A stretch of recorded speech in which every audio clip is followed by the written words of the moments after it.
We have started to read the book Flipped, and last class we listened and you read the first chapter. And when we read the first chapter called Diving Under, I have a few questions to ask you before we go into the next chapter titled Flipped.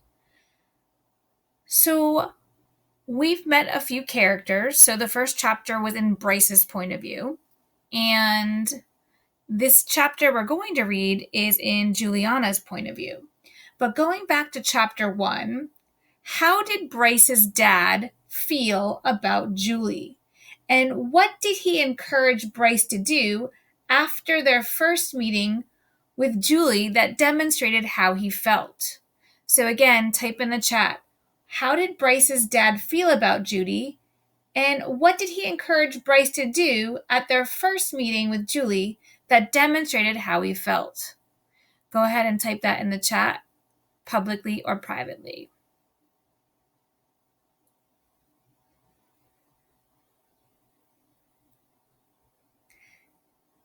Now think about Bryce's mother. So, what did Bryce's mother first think of Julie? Can you think of an example that demonstrates how she felt? Type that in the chat as well.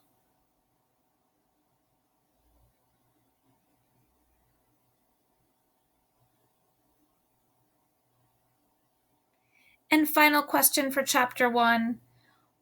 What kind of student is Julie? And how do you know that? Go ahead and type in the chat. What kind of student is Julie, and how do you know that?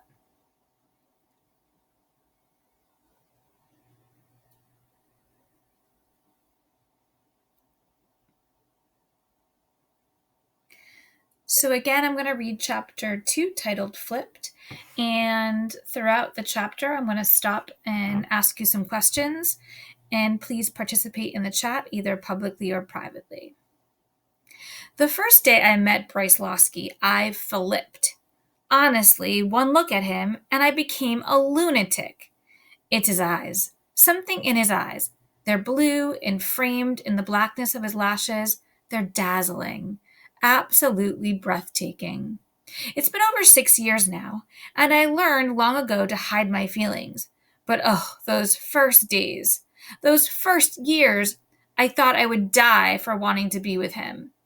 2 days before the second grade is when it started, although the anticipation began weeks before, ever since my mother had told me that there was a family with a boy my age moving into the new house right across the street. Soccer camp had ended, and I'd been so bored because there was nobody, absolutely nobody, in the neighborhood to play with. Oh, there were kids, but every one of them was older. That was dandy for my brothers, but what it left me was home alone. My mother was there, but she had better things to do than kick a soccer ball around. So she said anyway.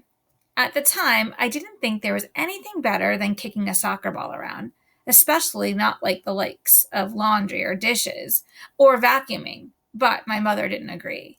And the danger of being home alone with her was that she'd recruit me to help her wash or dust or vacuum, and she wouldn't tolerate the dribbling of a soccer ball around the house. And I moved from one chore to another. As I moved from one chore to another.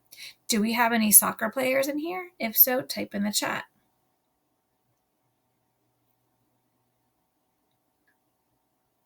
And my next question is, do you have chores at home? Do any of you have responsibilities? To play it safe, I waited outside for weeks, just in case the new neighbors moved in early. Literally, it was weeks. I entertained myself by playing soccer with our dog, Champ. Mostly he just blocked because a dog can't exactly kick and score. But once in a while, he'd dribble with his nose. The scent of a ball must overwhelm a dog, though, because Champ would eventually try to chomp it, then lose the ball to me. When the Loskys' moving van finally arrived, everyone in my family was happy. Little Juliana was finally going to have a playmate. My mother, being the truly sensible adult that she is, made me wait more than an hour before going over to meet him. Give them a chance to stretch their legs, Juliana, she said. They'll want some time to adjust. She wouldn't even let me watch from the yard. I know you, sweetheart. Somehow that ball will wind up in their yard, and you'll have to go retrieve it. So I watched from the window, and every few minutes I'd ask, now? And she'd say, give them a little while longer, would you? Then the phone rang. And the minute I was sure she was good and preoccupied, I tugged on her sleeve and asked, now? She nodded and whispered, okay, but take it easy. I'll be over there in a minute. I was too excited not to charge across the street, but I did try very hard to be civilized once I got to the moving van. I stood outside looking in for a record-breaking length of time, which was hard because there he was, about halfway back, my new sure-to-be best friend, Bryce Losky. So far in Juliana's perspective of the story, what are some of her character traits? Go ahead and type in the chat.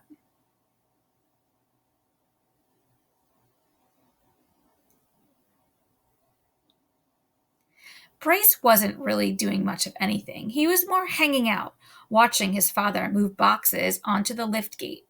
I remember feeling sorry for Mr. Losky because he looked worn out, moving boxes all by himself. I also remember that he and Bryce were wearing matching turquoise polo shirts, which I thought was really cute, really nice. When I couldn't stand it any longer, I called, "Hi," into the van, which made Bryce jump. And then, quick as a cricket, he started pushing a box like he'd been working all along. I could tell from the way Bryce was acting so guilty that he was supposed to be moving boxes, but he was sick of it. He'd probably been moving things for days. It was easy to see that he needed a rest. He needed some juice. Something. It was also easy to see that Mr. Losky wasn't about to let him quit. He was going to keep on moving boxes around until he collapsed, and by then Bryce might be dead. Dead before he had a chance to move in. The strategy of it catapulted me into the moving van. I had to help. I had to save him. When I got to his side to help him shove a box forward, the poor boy, was so exhausted that he just moved aside and let me take over. Mr. Losky didn't want me to help, but at least I saved Bryce. I'd been in the moving van for all of 3 minutes when his dad sent him off to help his mother unpack things inside the house. I chased Bryce up the walkway, and that's when everything changed. You see, I caught up to him and grabbed his arm, trying to stop him so maybe we could play a little before he got trapped inside. And the next thing I know, he's holding my hand, looking right into my eyes. My heart stopped. It just stopped beating. And for the first time in my life, I had that feeling. You know, like the world is moving all around you, all beneath you, all inside you, and you're floating in mid-air. And the only thing keeping you from drifting is the other person's eyes. They're connected to yours by some invisible force, and they hold you fast while the rest of the world swirls and twirls and falls completely away. I also got my first kiss that day. I'm sure of it. But then his mother came out the front door, and he was so embarrassed that his cheeks turned completely red, and the next thing you know, he's hiding in the bathroom. So we're starting to see some different perspectives. What do you notice that's different so far? Go ahead and type in the chat. How is Bryce's perspective different than Juliana's?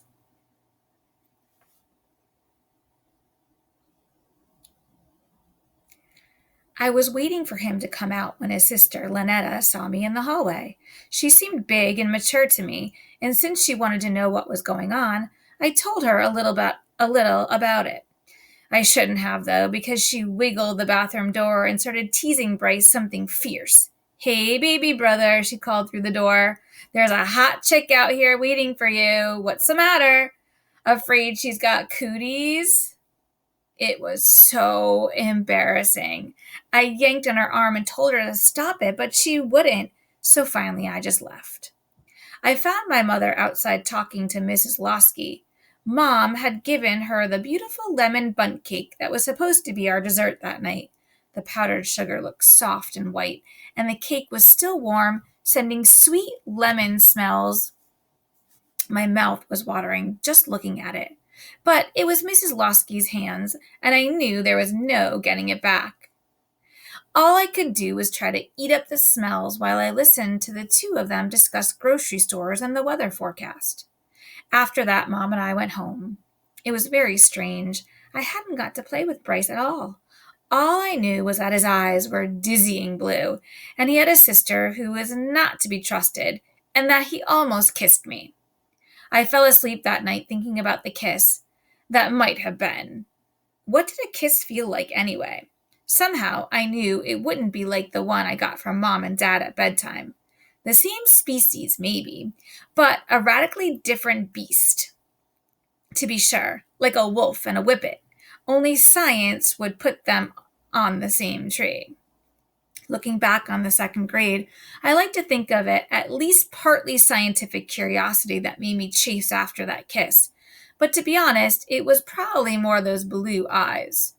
All through second and third grades, I couldn't seem to stop myself from following him, from sitting by him, from just wanting to be near him. By the fourth grade, I learned to control myself. The sight of him, the thought of him, sent my heart humming, but my legs didn't actually chase after him anymore. I just watched and thought and dreamed. Then, in the fifth grade, Shelley Stalls came into the picture.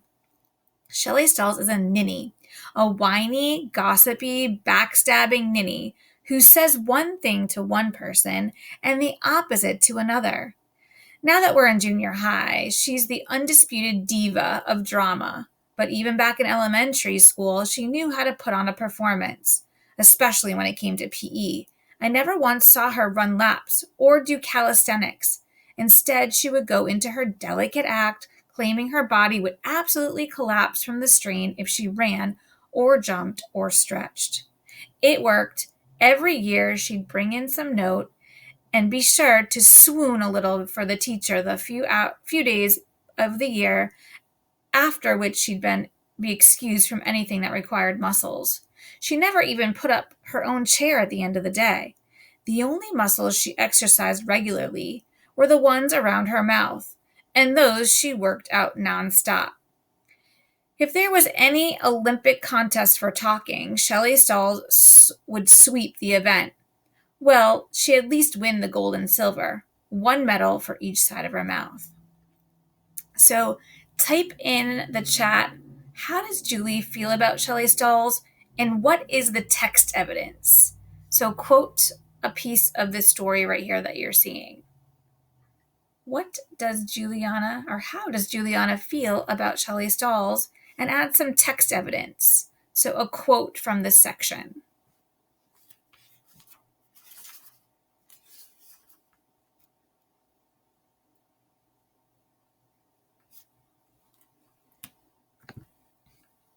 What bugged me about it was not the fact that she got out of PE.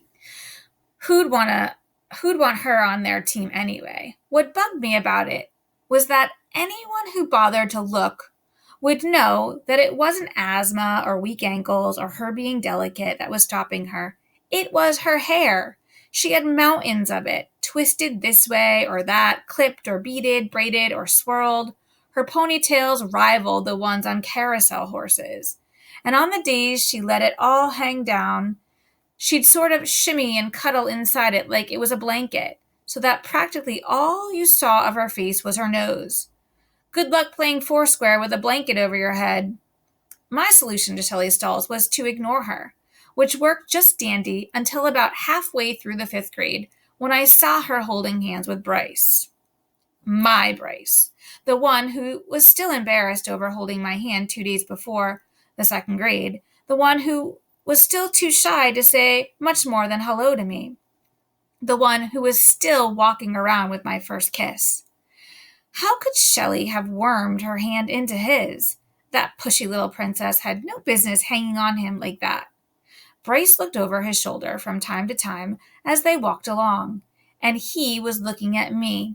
My first thought was that he was telling me he was sorry. Then it dawned on me he needed my help. Absolutely. That's what it had to be. Shelley's dolls was too delicate to shake off, too swirly to be pushed away. She'd unravel and start sniffing, and sniffling, and how embarrassing that would be for him. No, this wasn't a job a boy could do gracefully. This was a job for a girl. I didn't even bother checking around for other candidates. I had her off of him in 2 seconds flat. Bryce ran away the minute he was free. But not Shelley. Oh, no, no, no. She came at me, scratching and pulling and twisting anything she could get her hands on, telling me that Bryce was hers and there was no way she was letting him go. How delicate.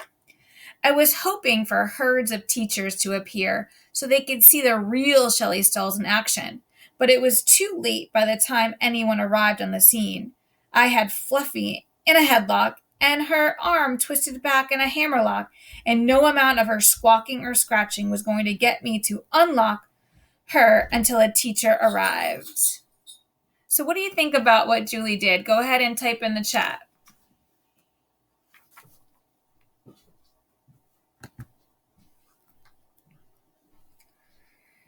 In the end, Shelley went home early with a bad case of mussed-up hair, while I told my side of things to the principal.